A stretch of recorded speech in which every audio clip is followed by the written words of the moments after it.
저는 70년대를 그 20대 청년으로 살았습니다. 대학에 입학했고, 대학을 졸업했고, 군대를 다녀왔고, 대학원을 입학을 했습니다. 그런 젊은이로서 도시에서 살았기 때문에 당시 농촌에서 전개되고 있는 그와 같은 새마을 운동에 대해서 참여하거나 관심을 가져본 적이 없습니다. 제가 새마을 운동에 대해서 관심을 갖게 된 것은 2006년과 2007년 주로 경상북도와 경상남도를 다니면서 여러 노인분들로부터 그들의 인생사, 라이프 히스토리를 청취하는 과정이었습니다. 주로 대체로 1920년에서 25년 사이에 태어나신 당시 나이 80 내지 85세 이 연령대에 계신 분들은 특히 1924년생들을 갑자생이라 그러는데요. 평생에 걸쳐서 전쟁을 2번이나 경험한 대단히 파란만장한 인생을 살아신 분들입니다. 그런 분들로부터 저는 그들의 젊은 시절부터 그들의 청년 시절 그리고 전쟁에 참여한 경험 그리고 전쟁 이후에 나이 80이 되도록 어떻게 살아오셨는지에 대한 이야기를 쭉 듣게 되었습니다.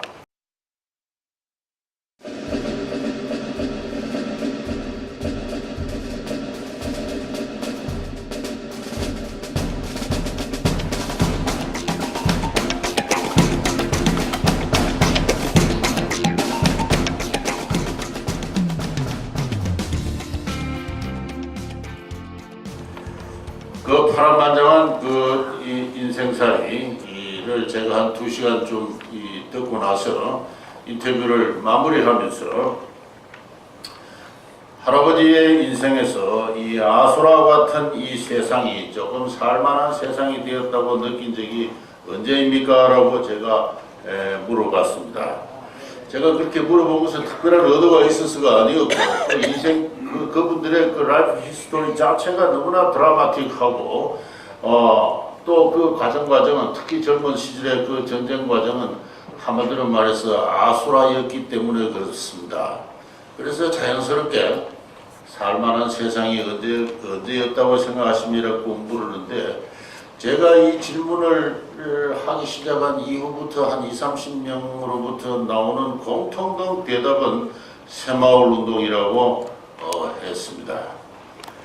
한두 사람도 아니고 반복되는 동일한 대답에서 저는 새마을 운동이 무엇인가 라고 비로소 생각하기 시작했습니다. 당시 저는 20세기 전반에 농촌 경제사와 사회사를 연구하고 있었습니다. 일제조선 지배가 나아가서 1937년 45년에 중일 태평양 전쟁이 나아가서 50년 내지 53년에 6.25 전쟁이 농촌 사회를 어떻게 바꿔놓았는가, 사람들의 인간관계의 그 원리나 형태를 어떻게 바꿔놓았는가, 그것을 연구하기 위해서 약 한 50여 명으로부터 그들의 생애사를 채취하였던 것입니다.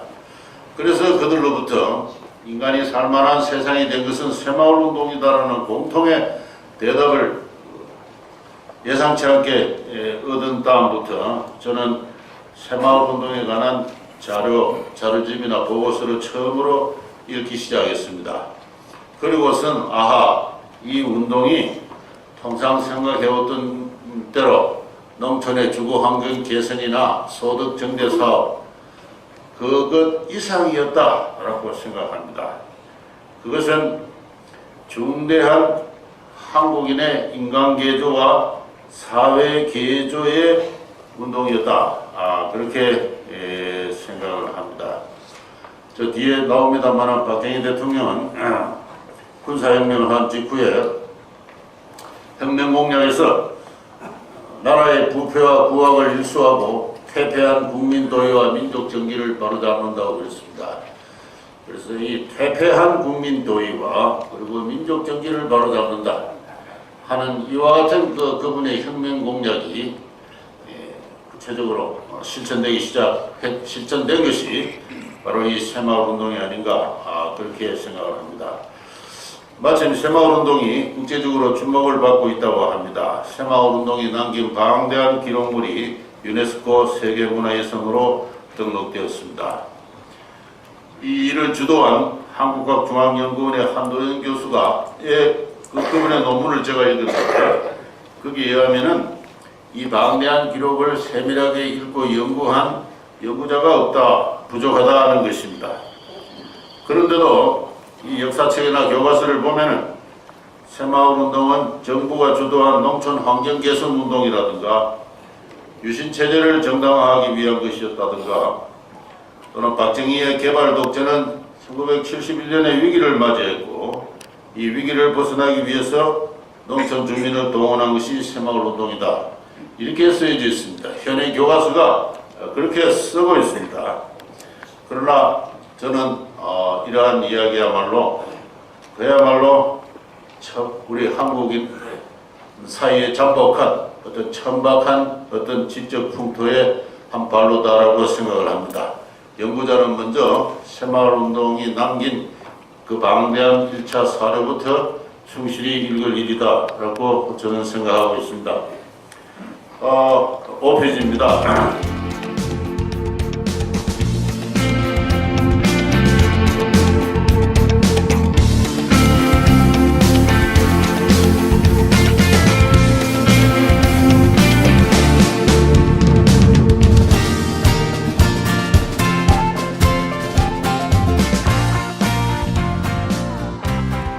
새마을운동은 1971년부터 시작되었습니다.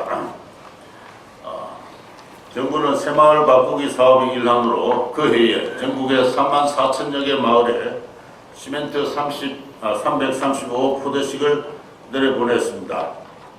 시멘트가 갑자기 내려오자 마을마다 그 용도는 다양하였습니다. 달랐습니다. 어느 마을에서는 요긴하게 공동사업에 썼습니다. 마을 앞 다리를 보수한다든가 다리를 새로 놓는다든가 또 마을 회관을 짓기도 했습니다. 그보다 좀 못하게는 마을마다 집집마다 나누어져서 알아서 쓰게 했습니다.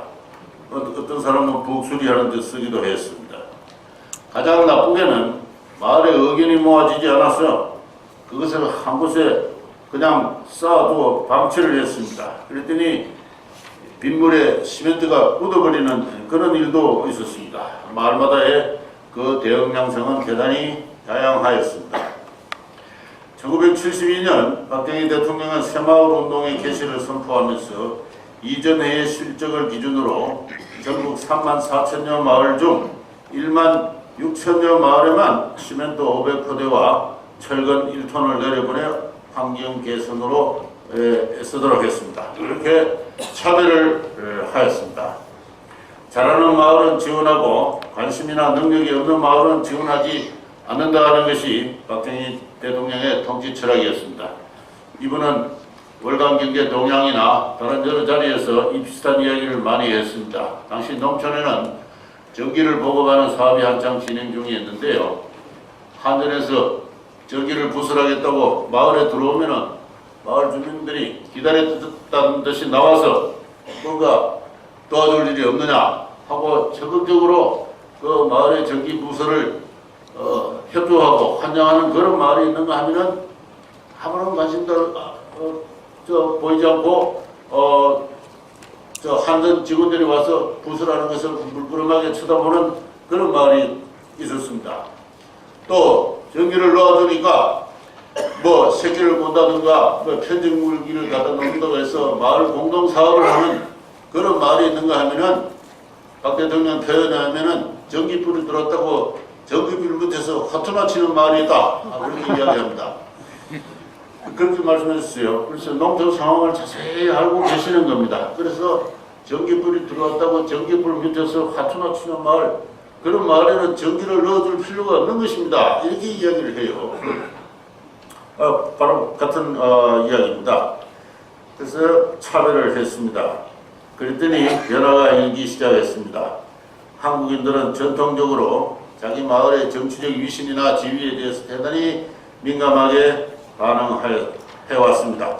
저는 박정희 대통령이 우리 사회의 문화적 특성에 훌륭하게 조응하는 정책을 펴줬다고 생각합니다. 앞에 계시는 이 자성희 이사장님이 대표적인 분이십니다만, 이 자유주의 경제학자들은 잘하는 사람을 우대하고 지원하는 것, 곧 신상필벌의 원리를 엄격히 지켜낸 것이야말로 경제를 발전시키는 핵심 원리라고 주장합니다. 저는 경제사학도로서 역사적인 관점에서 바로 그것이야말로 한국인을 건전한 협동으로 이끄는, 한국인이 그의 역사로부터 물려받은 사회적 행동의 원리요 전략이라고 생각합니다.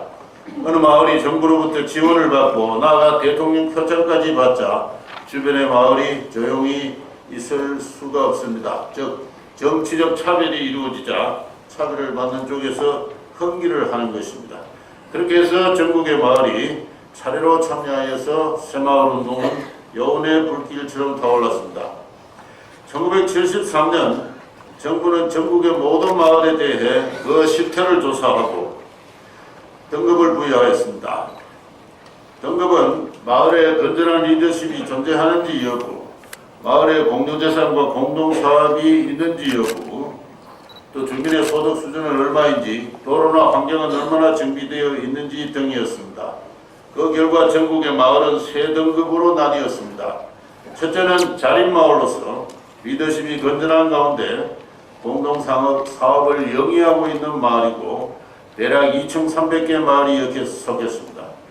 두 번째는 리더십과 공동사업이 불충분한 자조마을이고 대략 14,000개였습니다. 세 번째는 리더십과 공동사업이 없는 기초마을인데 이것의 영역을 보면은 Underdeveloped Village라고 했습니다. 곧 후진마을입니다. 후진마을이라 하기가 미안하니까 그냥 기초마을이라 해서 듣기 좋은 말로 바꿔 표현했을 뿐입니다. 이 후진마을이 전체의 절반은 넘는 18,000개였습니다. 어떻게 해서 전국의 34,000여 마을 가운데 6 내지 7%의 소수 마을에만 건전한 리더십이 작동하고 있었고, 어떻게 대다수의 마을에서 리더십이 부족하거나 없는 그런 상태가 되었는지는 이 역사학자나 사회학자들이 대답할 문제입니다.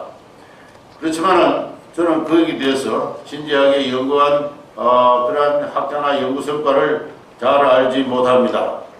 흔히들 역사학자들은 한국의 전통사회를 두고 아름다운 공동체 사회라고 이야기를 합니다. 상부상명 상조하는 아름다운 공동체 사회였다는 것입니다. 그런데 20세기에 들어서 일제 침략을 받아서 그 아름다운 미풍양성이 다 파괴되었다고 이야기하거나, 아니면은 박정희의 군사 독재가 사회의 불균등과 차별을 심화시키는 통해 공동체 사회가 해체되었다고 이야기합니다. 이런 이야기는 정말 우리 사회와 문화에 대해서는 아무것도 알지 못하는 무책임하기 짝이 없는 하나의 속설에 불과하다. 저는 그렇게 생각을 합니다.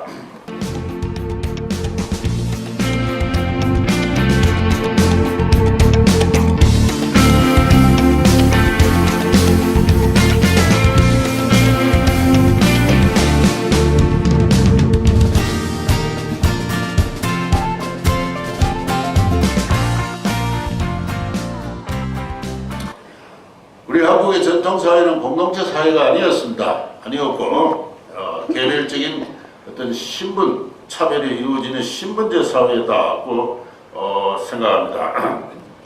저는 한국의 아름다운 공동체 사회 또는 전통 사회에 대한 이해를 비판하는 여러 가지 논문을 지금까지 써왔습니다. 제가 생각할 때 한국의 전통 사회는 공동체 사회가 아니라 신분 사회였습니다.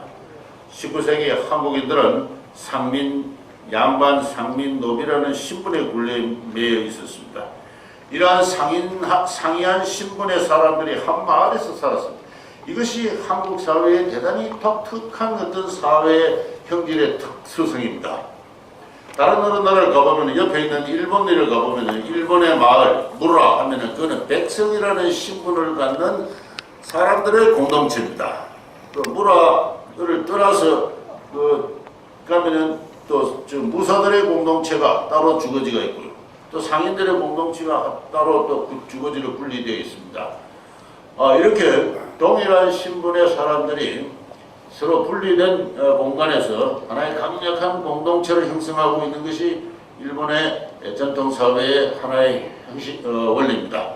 따라서 일본에서 마을이라 하면은 그 자체가 하나의 그 단순한 마을 주민의 집회가 아니라 마을 주민의 집회 이상을 넘어서서 마을 주민의 정신까지도 지배하는 하나의 가부장으로서 강력한 어떤 법인격을 갖는 것이 이 일본의 전통 마을이고 그 무라. 지금도 일본 사회에 중요한 어떤 특질을 규정하는 역사적 조건으로 작용하고 있습니다. 그런데 우리 한국에서는 그와 같은 마을 자체가 하나의 강력한 어떤 동일 신분의 성원을 공동체 성원으로 하는 그리고 성원 자체에 대해서는 하나의 가부장적 법인격으로서 군림하는 그런 공동체로서 마을은 존재하지 않았습니다. 왜 그러냐 하면은 마을 주민 자체가 신분이 달랐습니다. 서로 상이한 신분의 주민들이 하나의 마을을 이루고 있다는 것, 이거 대단히 중요한 한국 사회의 특질입니다. 예컨대 어느 동리가 백리라고 한다면 30호 정도의 집락이 세 치 있었습니다. 그 집락마다 그러니까 윗마을, 중간마을, 아랫마을이 있고 거기에 모여 사는 사람들의 신분이 윗마을에는 양반이, 중간마을에는 중간 신분이 상민이나 서자들이, 아랫마을에는 노비들이 또는 머슴들이 이렇게 살았습니다.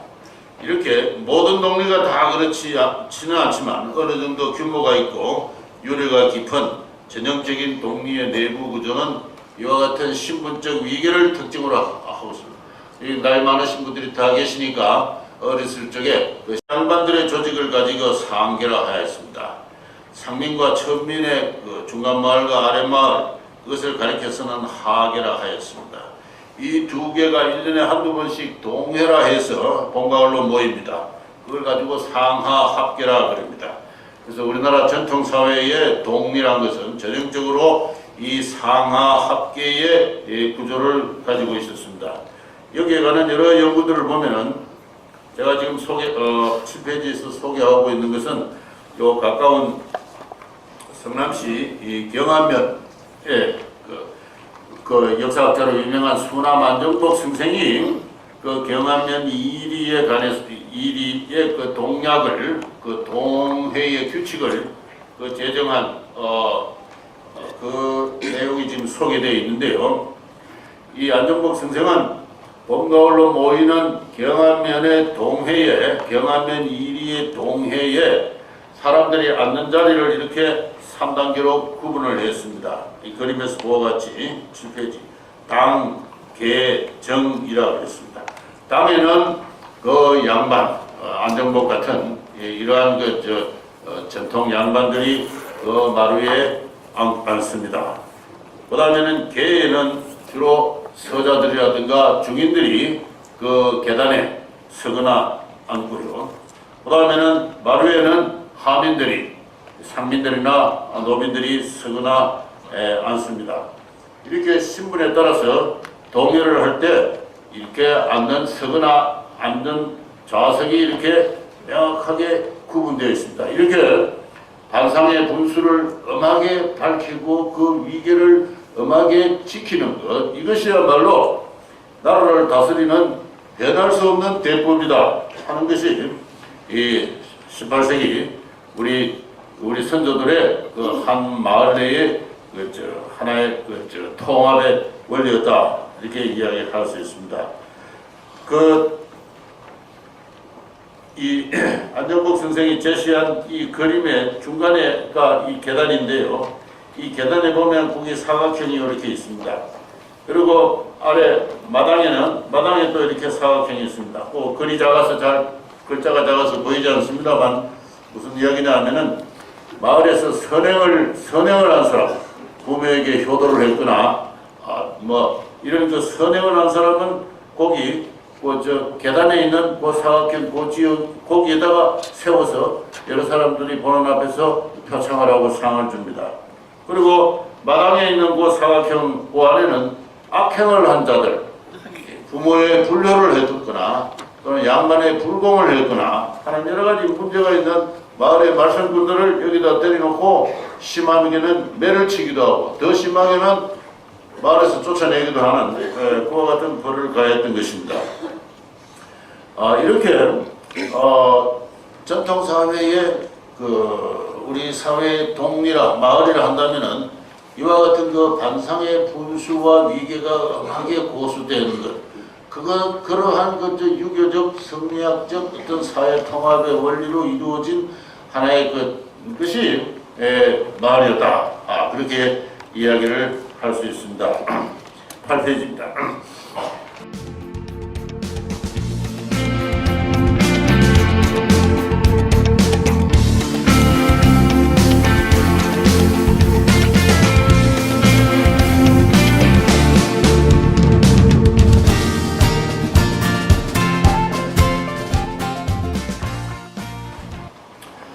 이번에 대부분의 동약은 오래가지 못했습니다. 경하면 이리의 동약은 만들어지고 깨지기를 반복했습니다. 이러한 신분 원리와 갈등의 관계가 농촌사회가 2세까지 쭉 이어졌습니다. 여러분은 지금 다 신분적으로 자유롭고 평등한 사람입니다. 너는 계단에서, 너는 마루에서, 그리고 동요를 하면은 마루에 있는 소수의 양반들을 제외하고는 발언권이었습니다. 마당에서 있는 사람은 주는 음식이나 먹고 그렇게 해야 되는 그러니까 이 공동체가 오래 갈 수가 없는 겁니다. 그래서 마을이 자꾸 깨어지고 한 것이 우리 전통사회의 마을이에요. 1790년에 정조 연간에 전국의 마을 총수는 독립 총수는 39,400개입니다. 39,400개인데 1910년 조선왕조가 망할 때 전국의 독리수는 62,500개입니다. 39,400개의 독리가 120년 만에 62,500개로 되었습니다. 이게 무슨 이야기냐 하면은 요 120년 사이에 전국의 독리의 평균적으로 두 독리 가운데 한 독리가 둘로 쪼개졌다. 그래가지고 분동 또는 분리라 그럽니다. 분동 또는 분리 현상이 일어나서 그러니까 50% 이상 60%에 가까운 독리가 분동 분리했다는 것은 독리가 결코 안정된 조직이 아니었다는 것입니다. 안정된 조직이 아닌 이유는 그 마을 내부의 어떤 신분적 위기에 의한 차별과 그에 따른 갈등이 있기 때문에 그럽니다. 차별을 받는 쪽에서는 차별을 정당하다고 생각하지 않습니다. 그래서 기어코 나도 양반이 되어야 되지 해서 노력을 해서 어느 정도 양반의 위세를 갖춘 다음에는 지배 양반 시족에 대해서 이의를 제기하고 또 분리하고 하는 이러한 그 갈등과 분열의 역사, 그 과정에서 한국인들은 어떻게 해야 서로 평등하고 자유로운 존재로서 하나의 민주적인 통합의 원리를 확보할 수 있을까? 거기에 대해서 잘 알지 못하는 가운데 그러한 갈등과 분열의 오랜 세월을 지내왔던 것이 저는 숨길 수 없는 우리 역사라고 생각합니다. 그리고 그 과정에서 그 차별과 갈등과 분열의 과정에서 형성된 한국인들의 심성, 그죠? 그런 것이 오늘날 오늘날까지도 쭉 그것을 우리 한국인들의 일상생활의 저변에 관철되는 가운데 그것이 여러 가지 많은 문제를 지금까지도 야기하고 있는 것이 우리의 숨길 수 없는 우리 오늘날의 현실이 아닌가 저렇게 생각합니다. 8페이지입니다. 조선 왕조의 폐망과 함께 양반과 상민의 차별은 사라졌습니다. 총독부에 의해서 민법과 형법이 제정되었습니다. 그에 따라서 모든 사람이 사적 자치의 주체로서 평등하게 취급되는 시대가 열렸습니다. 그럼에도 불구하고 농촌사회의 일상생활에서 양반과 상민의 신분 감각과 그에 상응하는 차별은 1950년대까지도 강고하게 존속하였습니다. 신식 교육을 받은 젊은이들은 원래의 신분을 의식하지 않고 자유롭게 교제를 했습니다만 농촌에서 그 자리에서 태어나서 그 자리에 자란 나이 40대, 60대의 기성세대는 달랐습니다. 그들은 장을 보러 갈 때도 같이 어울리지 않았고 양반은 양반끼리, 상민은 상민끼리 무리를 지었으며 1950년대까지만 하더라도 결혼은 가문 간의 족보를 서로 보이는 그런 신분 내혼 한 반경 80km 이게 이제 당시 그 결혼 통혼권입니다만은 그 통혼권 안에서 이름 있는 양반들끼리 이루어지는 신분 내혼이 한국인들의 기본적인 어떤 혼인의 관습이었습니다. 이제 새마을운동 초기에 전국의 34,000여 마을 가운데 6, 7%의 마을에서만 리더십이 건전하게 작동한 그 사실의 역사적 배경을 여러분은 이해하실 수 있을 것입니다. 이런 마을은 대개 유명한 반촌으로서 종가를 중심으로 잘 통합된 친족 집단으로 구성된 마을이었습니다. 나머지 마을 가운데는 양반끼리 또는 상민끼리 모인 마을은 그런대로 잘 통합된 모습을 보이지만 반상계에 어울려 사는 마을에서는 갈등과 비협조적인 어떤 상황이 일반적이었습니다. 이 같은 1960년대 농촌사회의 실태에 대해서 이후 새마을운동의 지도자들이 남긴 방대한 기록을 참고할 수 있습니다. 저는 많은 것을 읽어봤는데요. 그들은 한결같이 똑같은 이야기를 하고 있습니다. 하나같이 마을 내의 단상의 차별, 그리고 서로 다른 성씨 간의 시족 간의 분쟁, 그리고 남녀 간의 성차별을 이야기하고 있습니다. 고등학교나 대학교를 졸업한 여성이 마을로 시집을 와서 뭔가 해보자고 하면은 어르신들 술 드시지 마세요, 노름하지 마세요, 뭐라도 함께 해봅시다 라고 하면은 금방지게 여자가 나선다고 무시하거나 멸시하였습니다. 그런 가운데 사람들은 일상생활은 희망을 잃고 타성, 불평, 술과 노름으로 찌들어 있음이 1960년대 농촌사회의 숨길 수 없는 그런 모습이었습니다. 9페이지입니다.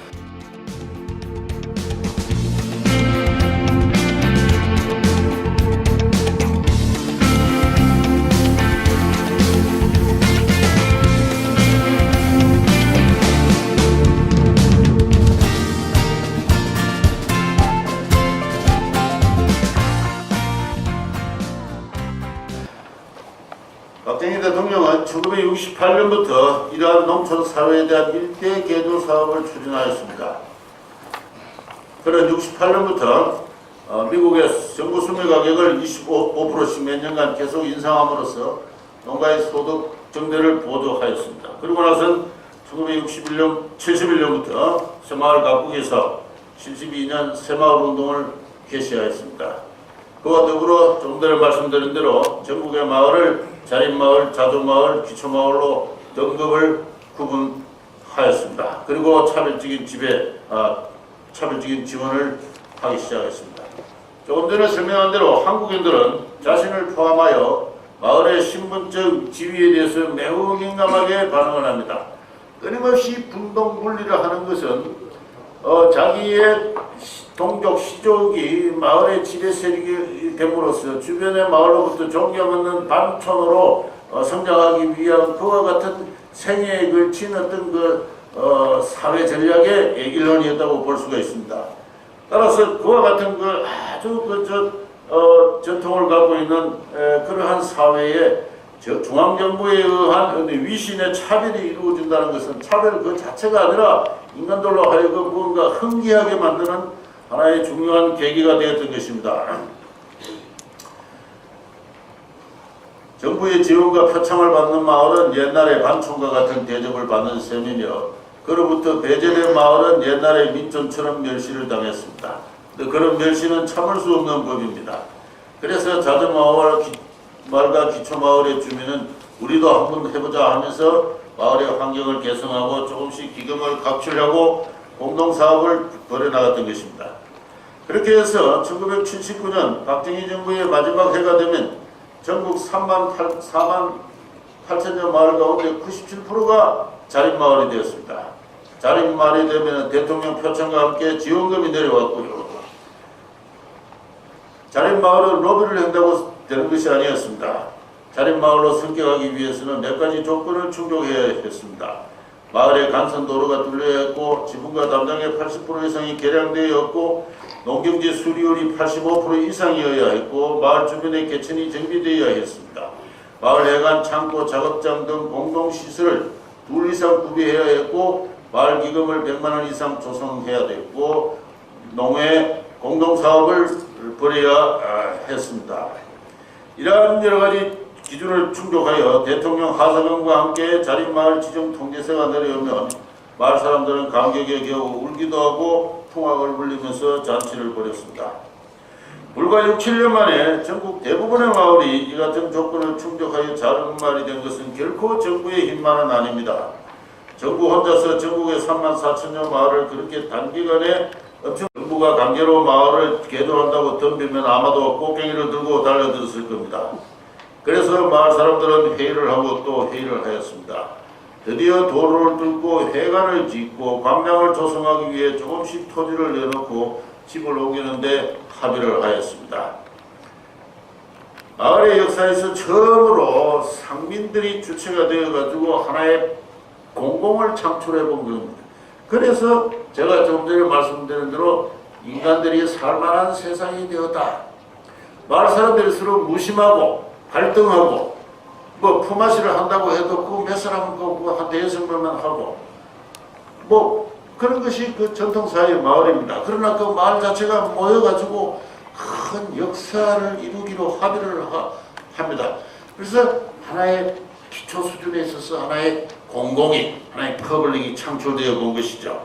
그래서 그 감격을 잊지 못하여 이제야 인간들이 살만한 세상이 되었다고 저한테 이야기를 들려주었던 것입니다.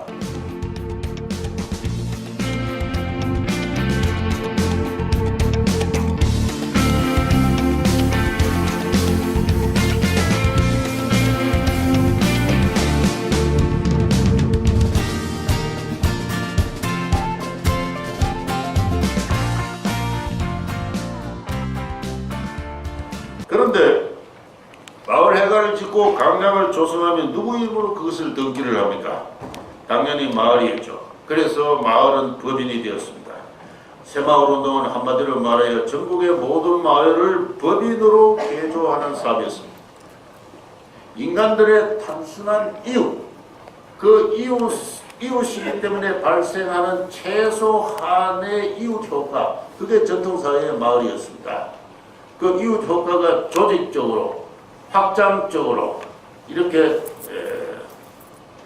발생하는 것이 그 전통사회의 마을이 아니라 그 인간은 함께 모여 살면 여러 가지 유리한 점이 발생하지 않습니까? 도둑놈도 막을 수 있고 또 필요할 때 공동 노동도 할 수 있고 말이죠. 그런 최소 수준에서의 그 네이버후드 이펙트로서 존재한 것이 전통사회의 마을이라면은 그러한 우연적이고 간속적인 어떤 네이버후드 이펙트가 이제는 하나의 코퍼레이션으로 아주 리걸한 법적인 어떤 단체로서 성격을 하는 것입니다. 꼭 등기소에 등록된 법인만이 아닙니다. 그와 동일한 법적 권능을 인정받는 단체가 되었습니다. 정부가 무슨 사업을 할 때도 300만 원 이하의 소규모 공사는 해당 마을을 사업자로 지정을 했습니다. 그래서 마을이 법인이 되어서 정부와 계약을 맺고 공사를 시행을 했습니다. 박정희 대통령은 그래야 소규모 공사는 그래야 경비도 저렴하고 공사도 튼튼해진다고 생각하였습니다. 예컨대 공사비가 300만 원이라면 그 중에 절반은 인건비였습니다. 마을 사람들은 최초 새마을 사업에서는 정부에서 지원을 해서 150만 원의 노임을 벌어들이게 됩니다. 그런데 그 중에 상당 부분을 마을기금으로 적립을 하였습니다. 대개 절반 또는 30% 있다고 합니다. 마을 사람들은 무상으로 동원되고 봉사한 것이 아니라 정부가 지원한 공사비로부터 노임을 벌고 그 중에 얼마를 마을기금으로 공동 적립하였습니다. 그렇게 조성된 기금을 가지고 마을 사람들은 또 다른 사업을 벌였습니다. 정부가 또 다른 사업을 지원하면 그 기금을 대응자금으로 출연하기나 했습니다. 아니면 마을 독자로 뭔가 한우입식이라든가 등의 다양한 사업을 벌여나갔습니다. 그렇게 1차 조성된 마을 기금을 미천으로 해서 2차, 3차 이렇게 복차로 사업을 벌려나가는 과정에서 마을 사람들은 더욱더 강고하게 단합을 할 수밖에 없었습니다. 기금을 관리하고 사업을 성공시키기 위해서 마을 사람들은 자주자주 회의를 해야 했습니다. 정보를 널리 수집하고 농협이나 군청의 전문가로부터 지도를 받아야 했으며 함께 토론하고 결정해야 했습니다. 그리고 그 모든 과정은 회의록으로 남겼습니다. 그래야 책임의 소지가 분명해져 나중에 분쟁이 생기지 않게 되는 겁니다. 새마을운동 당시 마을마다 회의록, 지출기리서, 현금지출부, 자재수발부, 노인지급대장, 공사설계도 등의 장부를 비치한 것은 그 때문이었습니다. 한마디로 마을 자체가 하나의 회사가 되어서 공동사업을 벌여 수익을 추구하였습니다. 새마을운동이 초기의 환경개선운동을 넘어 농가 소득의 정대까지 성공한 것은 이 같은 수익 모델을 그 내부에 장착하였기 때문입니다. 무슨 운동이든 슬로건만으로는 성공할 수가 없습니다. 처음에 한두 해는 슬로건만으로 성공할 수도 있을지 몰라도 이게 장기 지속할 수가 없습니다. 자발적인 참여라 해도 한두 번이 고작입니다. 수익이 창출되어서 경제적 보상이 이루어지지 않으면 어떤 운동이든 오래 지속될 수 없습니다. 새마을운동이 짧은 기간에 큰 성공을 거둔 것은 마을을 공동사업의 법인으로 조직함으로써 수익을 창출할 수 있기 때문에 그렇습니다.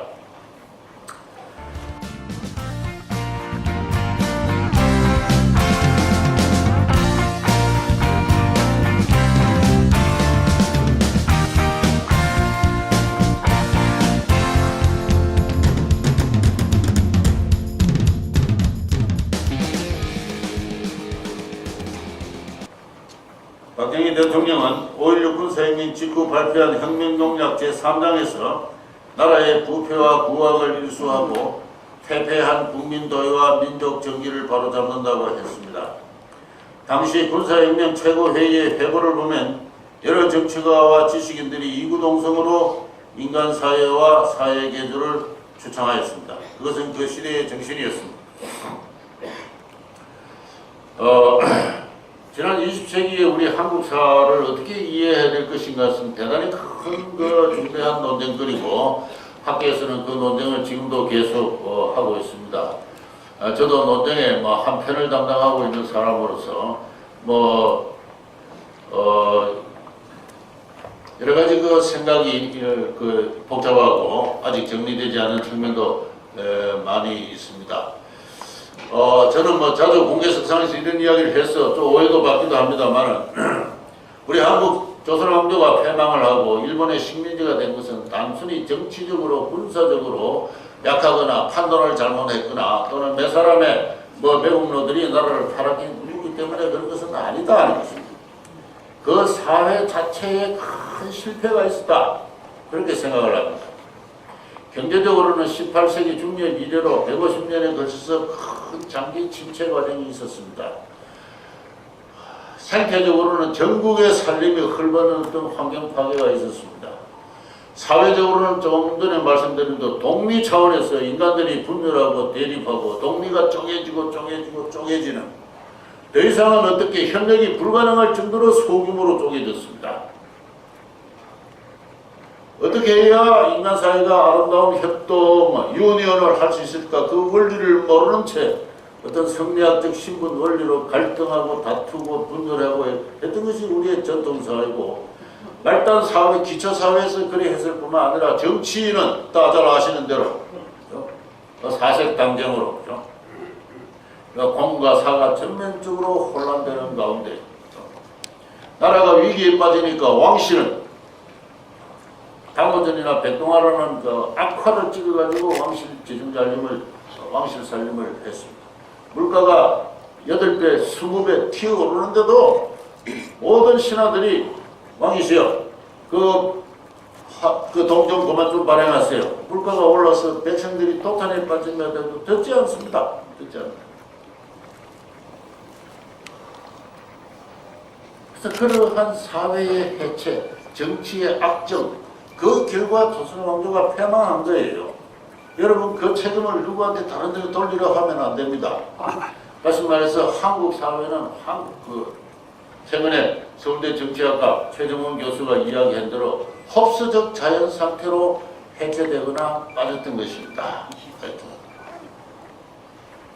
그건 여러 가지 새로운 증거 사료, 연구를 하면 할수록 우리는 그런 것을 알게 됩니다. 따라서 우리 20세기 한국인들은 그 흡수적 자연 상태로부터 탈출해서 새로운 문명적 통합의 원리가 무엇인가를 찾기 위한 몸부림의 과정이고, 그 몸부림의 과정이 지난 100년간의 역사였다, 그렇게 생각합니다.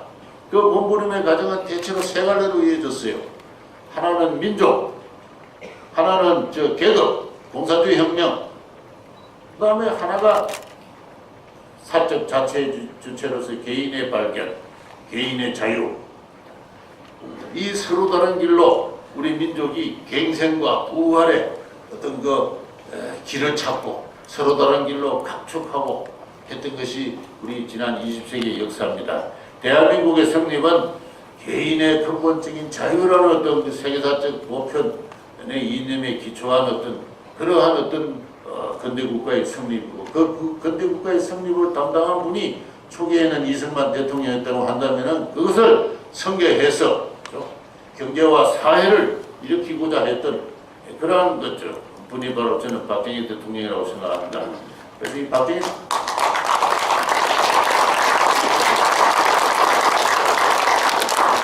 이 근대화의 국부라 그러는데요. 저는 근대화의 혁명가다. 그분은 처음부터 혁명가였습니다. 혁명가로서 18년간 나라를 통치하는데 민주주의라는 형식적인 틀을 갖다 놓고 자꾸 그분의 한 일을 여러 가지로 판단을 하고 있는데요. 잘못한 그분은 근대화 혁명을 수행하는 분이었고 그렇습니다. 그래서 다음 다시 본문으로 들어가겠습니다. 1960년대에 걸쳐 박정희 대통령은 고도 성장을 위한 수출 주도의 발전 국가 체제를 창안하였습니다. 그것이 제 궤도에 오르자 1970년부터 미루어놓은 혁명 공약, 곧 인간개조와 사회개조의 개혁에 착수했습니다. 그것은 고도 성장보다 더 힘겨운 역사적 실험이었습니다. 바로 그것이 1972년부터 본격화한 새마을운동이었다. 저는 그렇게 생각을 합니다. 새마을운동은 박정희 대통령이 비운에 서거한 이후 1980년대 들어와 서서히 시들었습니다. 1970년대 새마을운동은 정치와 엄격하게 구분이 되었습니다. 1972년 10월 박정희 대통령은 유신을 단행하였습니다. 그러나 동시기 마을 단위에서 작성된 새마을운동 자료 어디에도 유신의 정당성을 홍보하는 내용이 보이지 않습니다. 새마을운동을 유신을 홍보하는 그 도구로 활용한 흔적이 전혀 보이지 않습니다. 새마을운동은 새마을운동대로 엄격하게 마을 주민들이 그들의 마을을 하나의 법인의 형태로, 공동체의 형태로 조직하고 벌리는 공동사업이고 그걸 정부가 지원하는 그런 사업으로 엄격하게 구분되어 있었습니다. 저는 수출진흥 확대회의라는 그 박정희 대통령이 주관한 그 회의의 회의록을 전부 녹취해서 출간한 적이 있습니다만, 그 72년 10월 그 다음 달 11월 그 수출진흥 확대회의 녹취록을 보더라도 그 이후 몇 달 녹취록을 보더라도 유신에 관한 이야기는 전혀 나오지가 않습니다. 유신이라는 어떤 정치적 영역의 모든 어떤 문제는 책임은 내가 진다. 수출진흥 확대회의 이 자리에서 유신의 정당성을 내가 공부할 필요는 없다. 그런 이야기는 하지 마라. 할 수 없다. 그래서 엄격하게 그런 것을 분리하는 그런 모습을 제가 본 적이 있습니다. 이 한도현 교수의 논문에보도 그런 똑같은 이야기가 나오길로 제가 역시 그래 했구나 생각했습니다. 72년 그 유신 당시에 작성된 새마을운동 자료 어디에도 유신의 정당성을 홍보하는 내용은 보이지 않는다고 한도현 교수는 지적하고 있습니다. 그러했던 운동이 1980년대 들어 대통령의 동생이 새마을운동 전국연합회 총재가 되는 등 정치적으로 오염되고 말았습니다. 야당 세력의 깊은 편견과 집요한 비판도 새마을운동을 약화시켜 결국 중단시키고 말았습니다. 지금도 동리마다 새마을운동의 조직이 남아있지만은 이건 제가 좀 불확실한 이야기라서 조금 저어됩니다만 자세하게 들여다보지를 못했습니다만 막 껍데기뿐이지 않느냐 이런 느낌을 받습니다. 오늘날 농촌이나 도시에서 마을 상태가 어떠한지에 대해서는 믿을 만한 연구를 보기가 힘듭니다. 몇 편의 단편적인 연구가 있어요. 최근에는 정부에서 많은 지원을 해서 귀농하는 어떤 그 젊은이들이 생겨납니다. 그러나 귀농자들이 농촌에 가서 성공적으로 정착하기가 상당히 힘듭니다. 그 이유는 여러 가지가 있는데요. 이 마을 주민들하고 하나로 어울리지를 못합니다. 어울리는데 상당한 시간과 투자를 해야 됩니다. 그러한 그 레포트를 쭉 읽어보면은 우리나라 농촌이 다시 옛날과 같은 갈등과 불신의 시대로 돌아가지 않았나 하는 그런 느낌을 받습니다. 느낌입니다. 이거는 제가 어디까지나 유보를 두고 제가 믿을 만한 필드워크를 아직 보질 못했습니다. 보질 못했는데 제 느낌으로는 농촌 사회가 다시 인간들이 원자적인 상태로 분열된 가운데 소수의 어떤 그 마을 내에 소수의 집단이 생기고 그들 간에 상호 그 마을의 이해를 둘러싸고 갈등하는 그런 상태로 들어가는 있는 것이 아닌가라는 생각을 하게 만드는 그런 그 현상들을 많이 보게 됩니다. 박정희 대통령은 전국이 골고루 전원풍의 공업도시로 가꾸어진 아름다운 국토와 그 속에서 인간들이 서로 돕고 신뢰하는 공동체가 들어서기를 꿈꾸었습니다. 이것은 바로 이 새마을운동과 거의 동시에 같은 시기에 시작된 그 4대강 유역 그 개발, 그 국토 종합 개발에 관한 그 보고서의 그 앞부분의 서문에 그런 이야기가 나옵니다. 전국이 골고루 전원풍의 공업도시로 가꾸어진 가운데 산이 푸르르고 맑은 물이 흐르고 그리고 주민들이 서로 단합하고 신뢰하는 공동체가 들어서는 것, 이것이 나의 꿈이다 하는 이런 말씀이 계세요. 바로 그것은 이분이 젊은 시절에 일본에서 본 일본의 모습이에요. 그는 일본의 군인으로서 훈련받은 국가사회주의적 나라 개조의 근본적인 어떤 그 꿈입니다.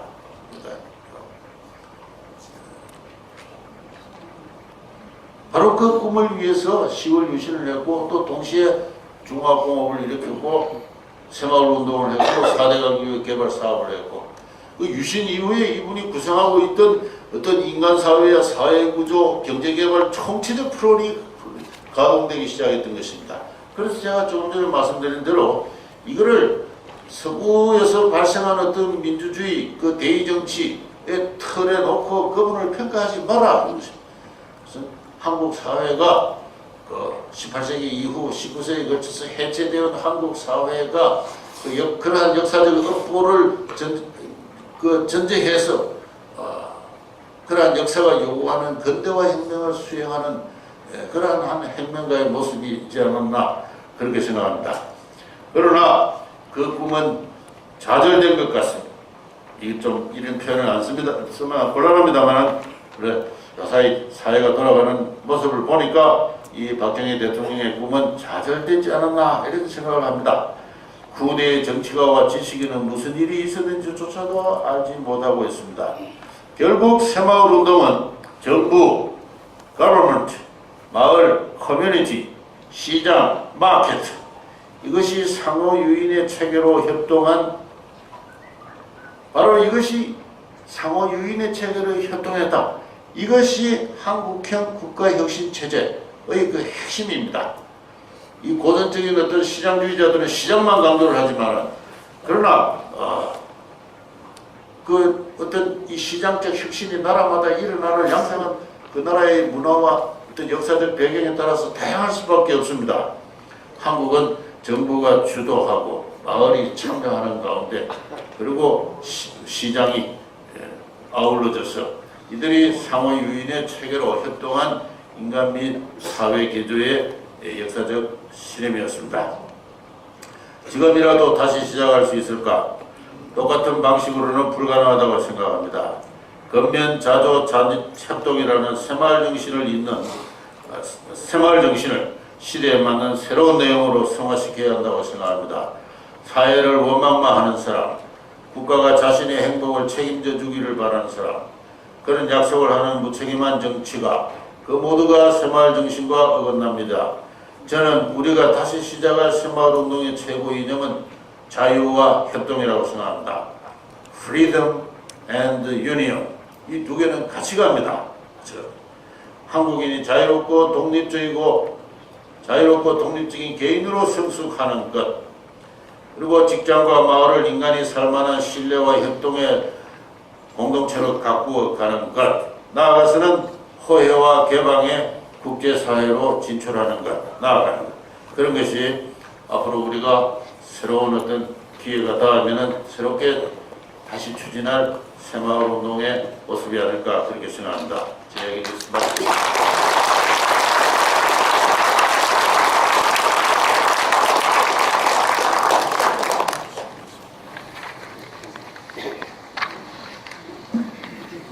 근대화의 국부 박정희보다 근대화의 혁명가 박정희라고 하신 말씀 아주 잘 들었습니다. 다시 한번 뜨거운 박수 부탁드리겠습니다.